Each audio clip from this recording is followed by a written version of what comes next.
Welcome student, diploma civil second year fourth semester, subject RCC structure. तो RCC structure में जो हमारा topic है आज का वो है स्तंभ यानी कि कॉलम। स्तंभ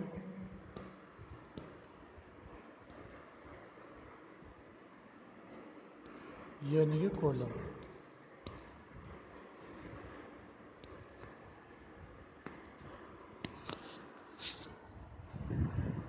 तो कॉलम स्ट्रक्चर का वह घटक है जिसके माध्यम से स्ट्रक्चर का समस्त भार पृथ्वी पर ट्रांसमिट होता है। कॉलम जो होता है, जैसे कोई हमारे पास कोई ब्रिज है तो ब्रिज को भी हम क्या करते हैं, किसी कॉलम पर ही रोकते हैं। तो कॉलम एक ऐसा स्ट्रक्चर है, किसी स्ट्रक्चर का वह कंपोनेंट है जो किसी स्ट्रक्चर का भार ग्राउंड पर यानी कि पृथ्वी पर ट्रांसमिट करता है। कॉलम को मुख्यतः संपीड़न बल कार्य करता है। कंप्यूटर कॉलम है जहाँ कौन सा बल कार्य करता है, संपीड़न यानी कंप्रेसिव। कंप्रेसिव का मतलब होता है कि इसको दबाना। तो कॉलम में हमेशा संपीड़न बल कार्य करता है, जिसके कारण स्तंभ में सीधा संपीड़न पृथ्वी बल उत्पन्न होता है। कॉलम की ऊर्ध्वाधर अक्ष के सापेक्ष कंप्रेसिव बल की क्रिया बिंदु से के कारण कॉलम में कंप्रेसिव पृथ्वी बल के साथ साथ नमन पृथ्वी बल भी उत्पन्न हो सकते हैं। प्रबलित सीमेंट कंक्रीट इसमें में दो प्रकार का प्रबल इस्पात यूज किया जाता है, अनुदैर्ध्य अथवा मुख्य प्रबलन इस्पात तथा पार्श्व प्रबलन इस्पात। पार्श्व प्रबलन का यूज भार वहन क्षमता को बढ़ाने के लिए और अनुदैर्ध्य प्रबलन इस्पात को आधार प्रदान करने एवं व्याकुचन से रोकने के लिए किया जाता है। तो कॉलम जो होता है अक्सर वो कहीं ना कहीं किसी कोने से बनाया और इस पे ऊपर हमने कोई ब्रिज बनाया या हमने कोई स्लेब डाला। उस स्लेब का, ब्रिज का, उस भार का ग्राउंड पर, अगर ये हमारे पास कोई ग्राउंड है तो उस ग्राउंड पर नीचे की ओर ये लोड को ट्रांसमिट करता है। तो कहने का सेंस ये है कि जो भी हमारे पास कॉलम होगा तो कॉलम अपने ऊपर आए हुए लोड को पृथ्वी पर ग्राउंड पर ट्रांसमिट करता है। इसलिए कॉलम क्या है, कॉलम कंप्रेसिव लोड को ग्राउंड पर ट्रांसमिट करता है। अब आता है क्लासिफिकेशन ऑफ कॉलम। तो कॉलम को निम्नलिखित प्रकार से क्लासिफाई किया जा सकता है। नंबर 1, आकार के अनुसार। अगर कॉलम की हम बात करें तो कॉलम को कई प्रकार से क्लासिफाई किया जा सकता है आकार के अनुसार, यानी कि वर्गाकार कॉलम।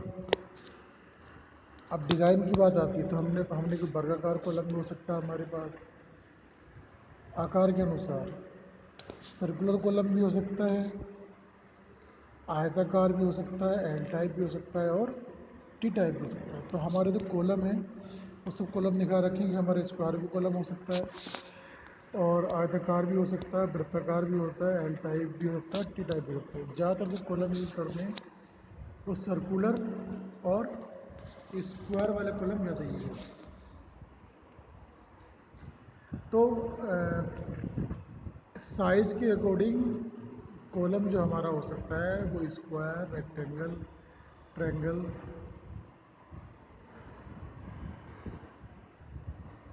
वर्गाकार, वृत्ताकार, टी आकार और आयताकार और एल आकार कॉलम हो सकते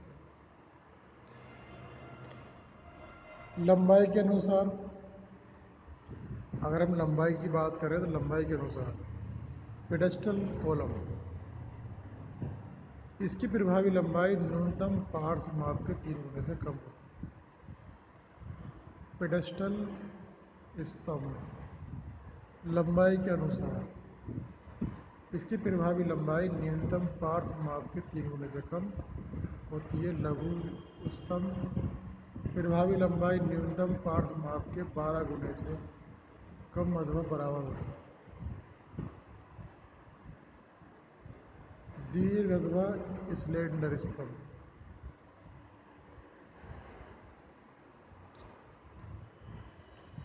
तो पेडेस्टल स्तंभ कॉलम को यहाँ बोला कि इसकी प्रभावी लंबाई न्यूनतम साइड माप के 3 गुना से कम होती है। लघु कॉलम प्रभावी लंबाई न्यूनतम साइड माप के 12 गुने से कम अथवा बराबर होती है। दीर्घ तथा स्लेंडर कॉलम प्रभावी लंबाई न्यूनतम पार्श्व माप के 12 गुने से अधिक होती है। संपीड़न बल की स्थिति के अनुसार, संपीड़न बल यानी कि कंप्रेसिव फोर्स की स्थिति के अनुसार शुद्ध संपीड़न स्तंभ, शुद्ध कंप्रेसिव कॉलम बल स्तंभ की अक्ष के अनुदिश कार्य करता है। यह इन्होंने बोला है संपीड़न बल की स्थिति के अनुसार, कंप्रेसिव फोर्स की स्थिति के अनुसार। तो यहाँ इन्होंने बोला है कि शुद्ध संपीड़न स्तंभ बल स्तंभ की एक्सिस के अनुदिश कार्य करता है। स्तंभ में सीधा संपीड़न पृथ्वी बल उत्पन्न होता है और नमन पृथ्वी बल का मान शून्य होता है। संपीड़न स्तंभ यानी कंप्रेसिव कॉलम बल स्तंभ की अक्ष से हट कर कार्य करता है, मगर बल की उत्केंद्रता कम होने के कारण नमन तनाव पृथ्वी बल का मान कम होता है।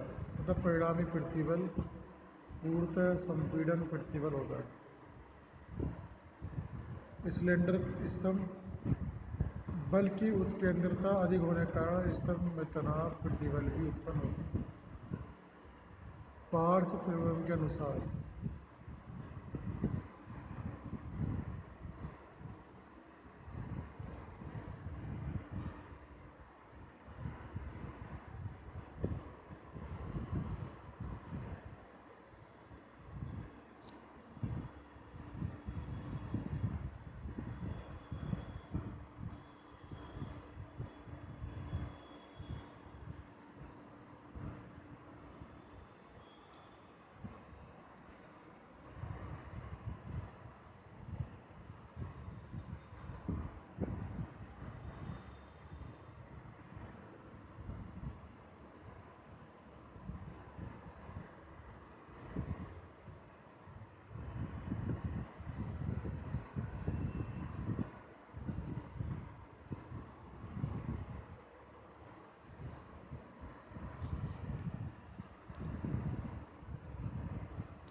अब आता है स्पाइरल स्तंभ। यह वृत्ताकार स्तंभ होते हैं। स्पाइरल कॉलम, स्पाइरल कॉलम जो है ये वृत्ताकार होते हैं।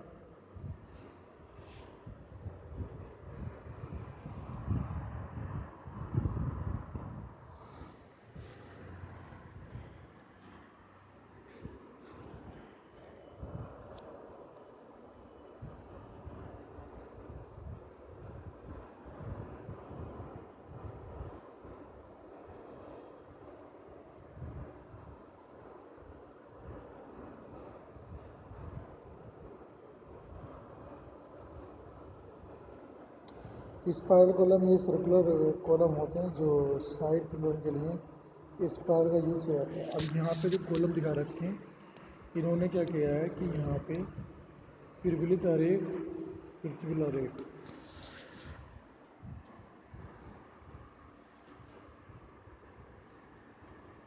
प्रतिबल यानी कि प्रतिबल आरेख, प्रतिबल आरेख, प्रतिबल आरेख यहाँ पे टाइट दिखा रखा है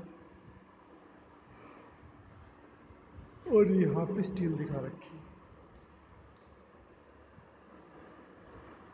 संयुक्त कॉलम, संयुक्त का मतलब होता है कंबाइंड कॉलम। इस प्रकार के कॉलम में अनुदैर्ध्य तथा पार्श्व परिवहन के साथ साथ संरचनात्मक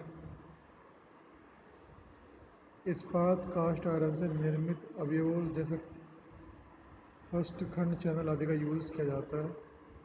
संयुक्त स्तंभ इस्पात के खोखले खंडों में कंक्रीट भर कर भी बनाए जाते हैं। इनमें अतिरिक्त प्रबलन इस्पात का यूज नहीं किया जाता। तो यहाँ पे जो है हमारे पास मेटल कोर, तो ये जो दिखा रखा है इसने एक कंबाइंड कॉलम है, तो इसके अंदर क्या है, ये एक मेटल कोर दिखा रखी है हमारी मेटल कोर। तो मेटल कोर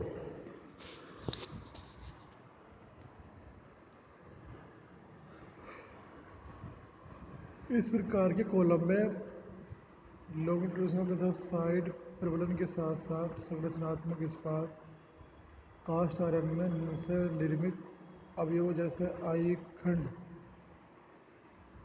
छेदन आदि का भी यूज किया जाता है। 8.4 बी संयुक्त कॉलम इस्पात के खोखले खंडों में कंक्रीट भरकर भी बनाए जाते हैं। इनमें अतिरिक्त प्रबलन इस्पात का यूज नहीं किया जाता।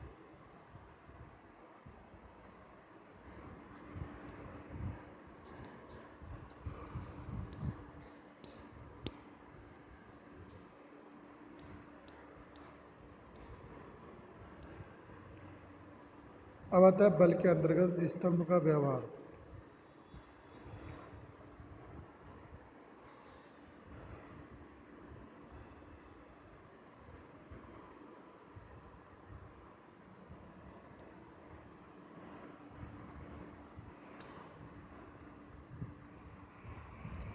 जब कॉलम पर बल लगाया जाता है तो प्रारंभिक अवस्था में कंक्रीट और इस्पात में प्रतिबल उनकी प्रत्यास्थ गुणांकों के अनुपात में होते हैं, मगर कंक्रीट में सिकुड़न और क्रीप जैसे समयबद्ध विरूपण के कारण इस्पात में प्रतिबल बढ़ता है तथा कंक्रीट में प्रतिबल घटता है। इस्पात में जो प्रतिबल बढ़ता है और कंक्रीट में प्रतिबल घटता है। बल का मान बढ़ाने पर कंक्रीट में पूर्ण समर्थ उत्पन्न होने से पहले ही इस्पात में पराभव प्रतिबल उत्पन्न हो जाता है। इस्पात द्वारा पराभव प्रतिबल बनाए रखने तथा कंक्रीट द्वारा पूर्ण सामर्थ्य प्राप्त करने पर अतिरिक्त बल वहन करने के कारण स्तंभ और अधिक बल वहन करता है।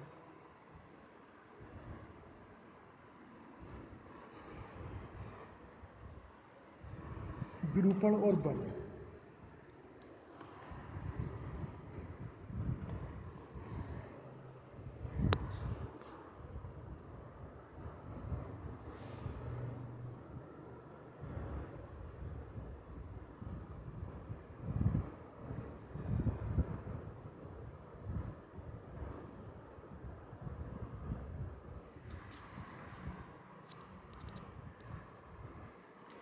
तो डिफॉर्मेशन और फॉर्स, तो यहाँ पे दिखा रखा है हमने डिफॉर्मेशन यानी कि विरूपण, और यहाँ दिखा रखा है हमारे पास। तो इधर अगर विरूपण डिफॉर्मेशन बढ़ेगा यानी कि जब बल हम बढ़ा रहे हैं, बल बढ़ा रहे हैं तो बल बढ़ा रहे हैं, बढ़ा रहे तो पराभव बिंदु आएगी।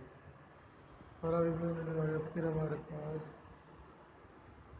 टाइड स्तंभ की भंगुर विफलता, स्पाइरल स्तंभ की तनु विफलता।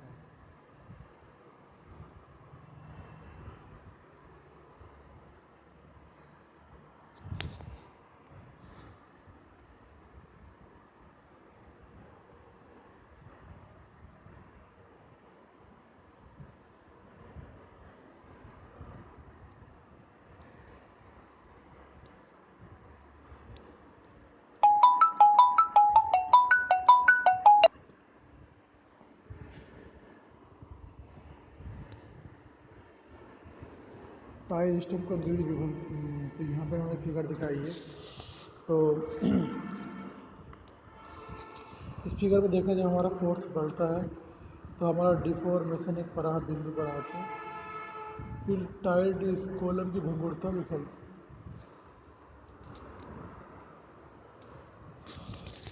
स्पाइरल स्तंभ की तनु विफलता।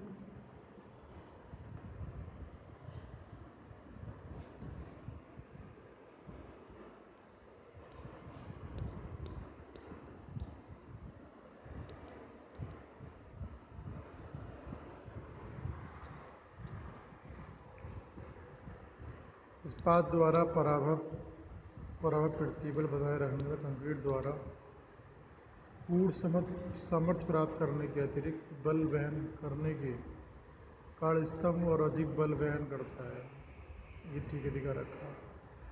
तो यहाँ पर टाइड स्तंभ कंक्रीट की विफलता तो टाई की मध्य अनुदैर्ध्य परिवलन इस्पात के व्याकुचन के कारण अचानक विफलता हो जाते हैं। 8.6 का ये वाला फिगर देखें आप।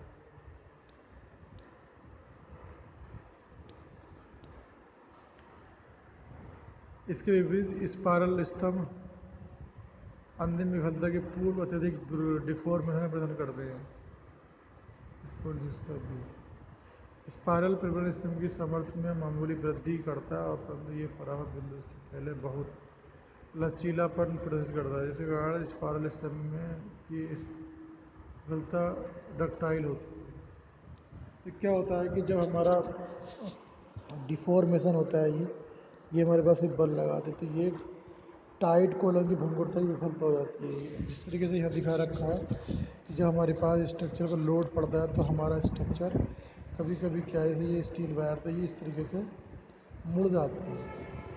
उससे हमारा कॉलम का सेटलमेंट होने की संभावना रहती है जो अधिक लोड के कारण हो जाती है।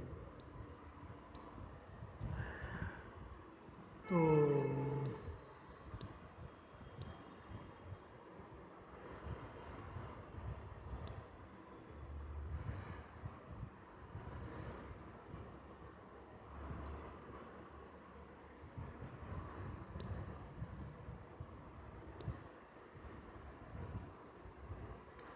अब यहाँ पे दिखाया था इन्होंने लंबाई के अनुसार। तो लंबाई के अनुसार कोई भी हम कॉलम डिज़ाइन करेंगे, पेडेस्टल कॉलम इसकी प्रभावी लंबाई न्यूनतम पार्श्व माप के 3 गुने से कम होती है। इसकी जो लंबाई होती है तो साइड की, अगर हमारे पास कोई कॉलम है, सपोज ये हमारे पास एक स्क्वायर कॉलम है,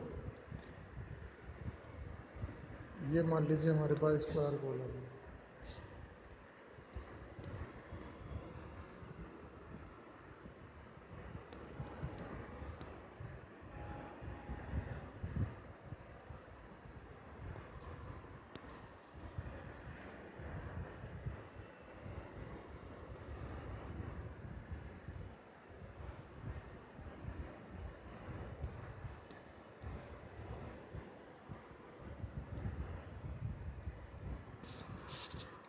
जो हमारे पास स्क्वायर कॉलम है, तो स्क्वायर कॉलम में उन्होंने बोला है कि पेडेस्टल कॉलम इसकी प्रभावी लंबाई न्यूनतम पार्श्व साइड के 3 गुने से कम होती है। और इसकी जो साइड है वह जो लंबाई है तो इसके 3 गुने से कम होती है। लघु कॉलम इसकी प्रभावी लंबाई न्यूनतम साइड माप के 12 गुने से कम या बराबर होती है। लघु कॉलम हम किसी को बोलेंगे जब इस जो हमारे पास ये कॉलम है, इस कॉलम की जो साइड की लंबाई 1 से 12 गुने से कम हो। दीर्घवृत्त व सिलेंडर प्रभावी लंबाई न्यूनतम पार्श्व माप की 12 गुना अधिक होती है। संपीड़न बल की स्थिति के अनुसार कंप्रेसिव बल, अगर हम कोई लोड डालते हैं, कंप्रेस करते हैं किसी कॉलम को, तो उसकी स्थिति के अनुसार एक होता है शुद्ध संपीड़न स्तंभ, यानी कि शुद्ध का मतलब होता है प्योर। कंप्रेसिव कॉलम बल फोर्स कॉलम की एक्सिस के अनुदिश कार्य करता है। इस कॉलम में सीधा कंप्रेसिव प्रतिबल उत्पन्न होता है और रमन प्रतिबल का मान 0 होता है।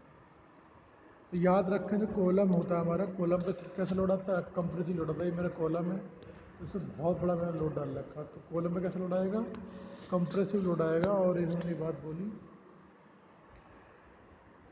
कि शुद्ध संपीड़न कॉलम बल स्तंभ की एक्सिस के अनुसार कार्य करता है और स्तंभ को सीधे कंप्रेसिव प्रतिबल उत्पन्न होता है। नमन प्रतिबल का मान 0 होता है। कंप्रेसिव कॉलम बल स्तंभ की अक्ष से हटकर कार्य करता है, मगर बल की उत्केंद्रता कम होने के कारण नमन तनाव प्रतिबल का मान कम होता है। परिणाम स्वरूप कंप्रेसिव प्रतिबल, एक होता है सिलेंडर कॉलम, बल की उत्केंद्रता होने के कारण इस कॉलम में तनाव प्रतिबल भी उत्पन्न हो जाता है। तो 8.2 और 8.3 की फिगर बहुत दिखा रखी है।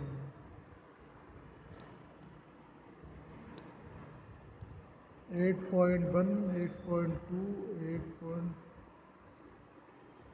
8.2 की फिगर दिखा रखी है। अब आता है हमारे पास सिलेंडर कॉलम, बल की उत्केंद्रता अधिक होने के कारण कॉलम में तनाव प्रतिबल भी उत्पन्न होते हैं। पार्ट्स परिवर्तन के अनुसार टाइड,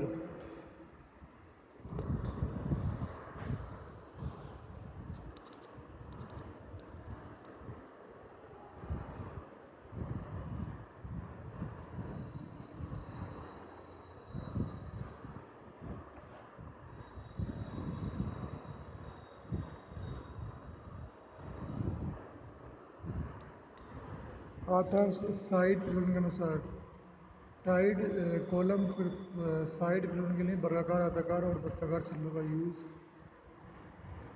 किया जाता है।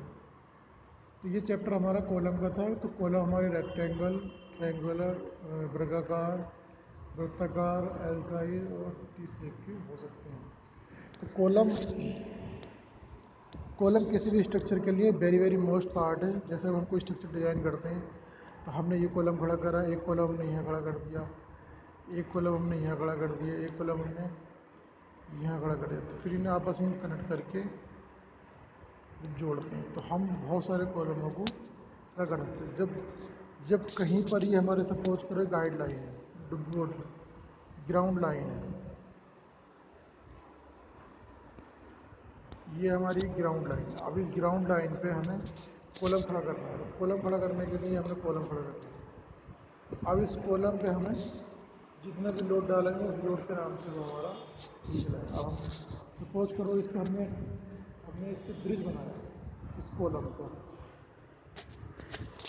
तो ये हमारे पास कॉलम, ये हमारे पास अर्थ है और ये हमारे पास रूफ है, छत कॉलम और ग्राउंड। तो जितना भी छत का लोड है वो कॉलम पाएगा, प्लस कॉलम का छत का लोड सीधा ग्राउंड पर जाएगा। तो कॉलम सिविल इंजीनियरिंग कर लो, उनके अंदर कॉलम बेस्ड स्ट्रक्चर पार्ट्स है जो किसी बिल्डिंगों को के स्लैब डालने में, रोडों में पर ब्रिज बनाने में और आरसीसी वर्क्स में ज़्यादा यूज़ किया जाता है। तो स्टूडेंट ध्यान दें, कॉलम एक वेरी इंपॉर्टेंट पार्ट है जिसको हमें अच्छे से आना चाहिए। तो जो भी डेटा इसका 8 नंबर चैप्टर बचा वो इंशाल्लाह हम फिर बाद में बात करेंगे। फ़िलहाल इस लेक्चर में इतना ही, और हम आपको ऑब्जेक्टिव टाइप ऑफ क्वेश्चन भी देंगे जो एग्ज़ाम के लिए उनका बेनिफिट रहेगा। बट जो सिलेबस आपका है उस सिलेबस के अकॉर्डिंग ही अगर ऑब्जेक्टिव क्वेश्चन मिल जाए तो बेहतर रहेगा। और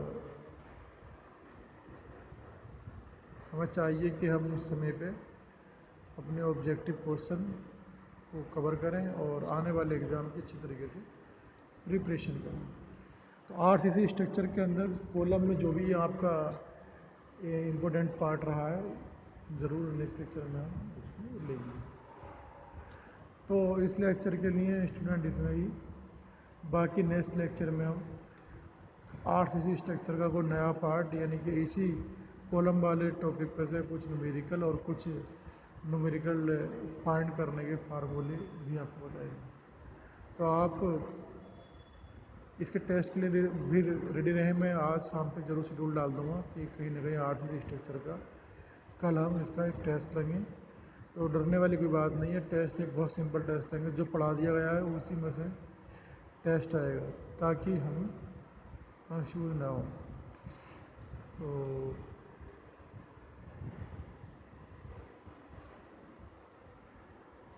अब जो भी मेन टॉपिक रह गए उसको हम करा रहे हैं। किसी स्टूडेंट को प्रॉब्लम अगर है तो वो मेरे व्हाट्सएप नंबर पर भी अपनी प्रॉब्लम शेयर भेज सकता है।